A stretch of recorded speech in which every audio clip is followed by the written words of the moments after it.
The Heart is Born, written by beloved Wei Amy.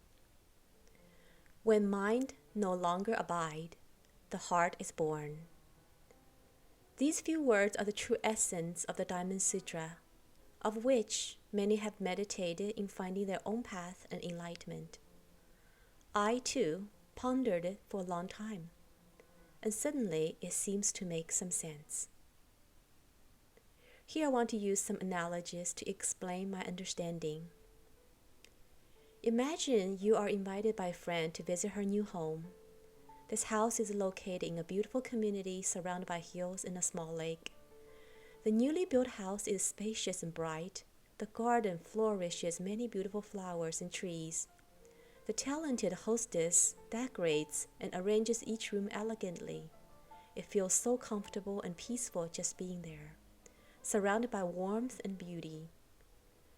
After leisure cup of tea, you compliment your host on her new home. However, most unexpectedly, in a very serious manner, your friend said, "If you like this house, you're welcome to buy it."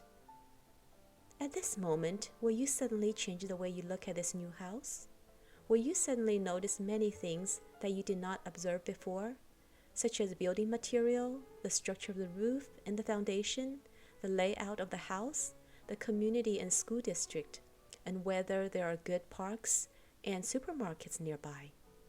All the appreciation, peace, and relaxation you felt before suddenly slipped away. In its place, you felt a little burdened to have to look for imperfection of this new home, in case you want to purchase it. This feeling is akin to the word attachment in Asian philosophy. Attachment is said to be the source of all human sufferings.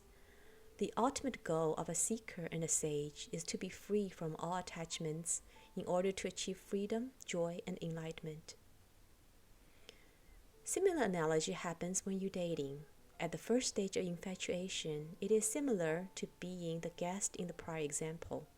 You are filled with love, curiosity, hopes, and dreams. It is said that the ultimate beauty is held in the eyes of the beloved.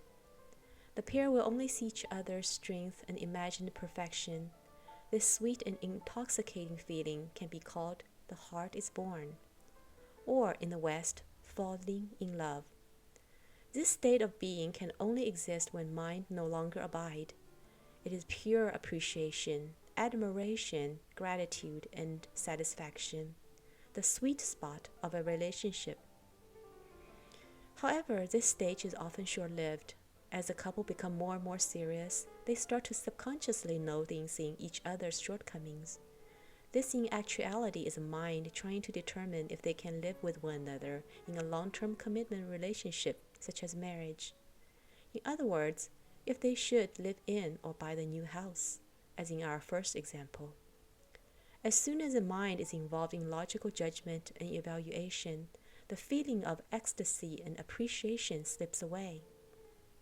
The heart closes and the sweet spot is gone. This is when the mind abides, meaning attachment, and it is said to be the root of all suffering. I personally think that the word suffering is not the best translation, as it is a general umbrella term encompassing all human emotions which are not of the purest joy, such as worrying, fearing, concerning, or pensiveness. Therefore, whenever pure appreciation turns into judgment, one creates attachment. Interestingly, the Chinese character for abide, attachment, and to live in is the same word. Now, the pertinent question becomes, how do we stay in the sweet spot in life? Like the feeling of being in absolute love at the infatuation stage of a relationship. This became the quest of many, and became the central thought of Asian philosophy and the teaching of YiJing, the Book of Change. The answer it came upon is detachment.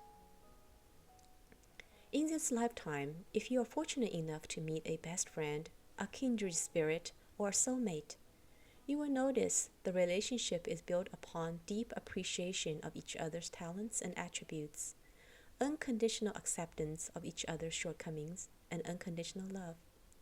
This kind of relationship is much easier to maintain at the sweet spot, as one does not have to live in with the other in their daily lives. This type of relationship are typically very fulfilling, enjoyable, and long-lasting for both parties. Now the most important question. In the absence of meeting a kindred spirit, can you give this unconditional love, appreciation, and acceptance to yourself?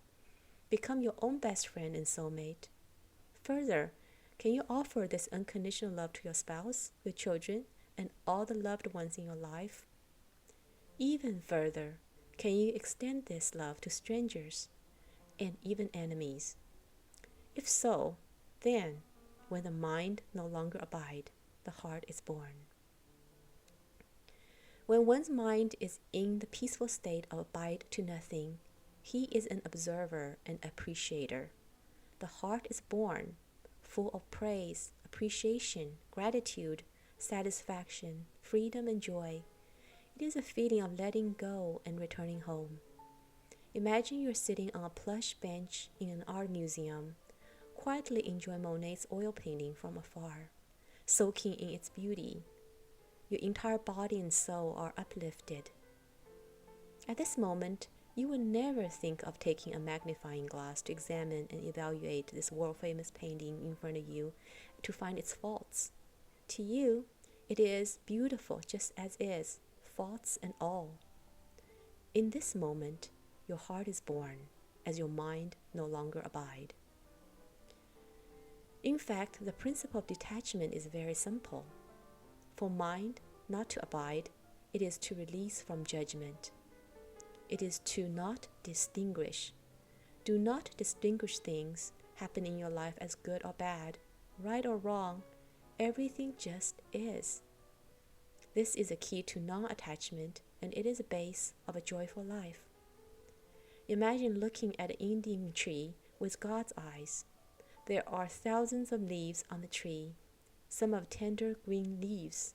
Some are yellow or orange or red leaves that are about to fall.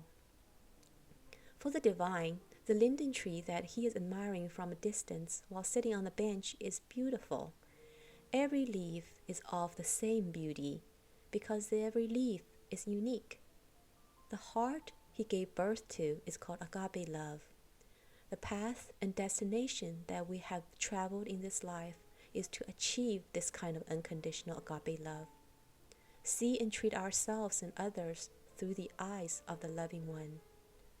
In our daily lives, we are like the leaf on that tree. Too often, we compare, we judge, we try to be greener than the leaf next to us. This kind of dog race can be very tiring and cause unnecessary suffering. Have you realized at the end of life, all this abiding and attachment will be taken away, zeroed into absolute freedom and the empty void of an energy field? Why don't we live in this freedom state now, this heaven on earth? Why don't we live our lives more freely as an observer in the art museum or a guest at a friend's house? This life experience is to enjoy the beautiful experience and scenery around the way. We must know that we come to this life not to choose a home to live in as our eternal house. So there is no need to deliberately judge what is real or false, what is right or wrong, what is good or bad. Everything just is, as is. We're here to fully enjoy the scenery along the way and to be grateful for all the beauty. The ups and downs experienced on the road of life are just like spring, summer, fall, and winter, each with its own beauty, each with its own uniqueness and poetry. Life in this state of mind will be effortless, easy, unbounded. It is a heart of freedom without regrets, a heart of gratitude and praise. To me, this is the true meaning of when mind no longer abide, the heart is born. Let us all be spectators and admirers of life, to love, to accept, and to cherish all which fate brings in and takes away, because everything is the best gift from the divine universe. This article is written by Beloved Way. Amy 利维。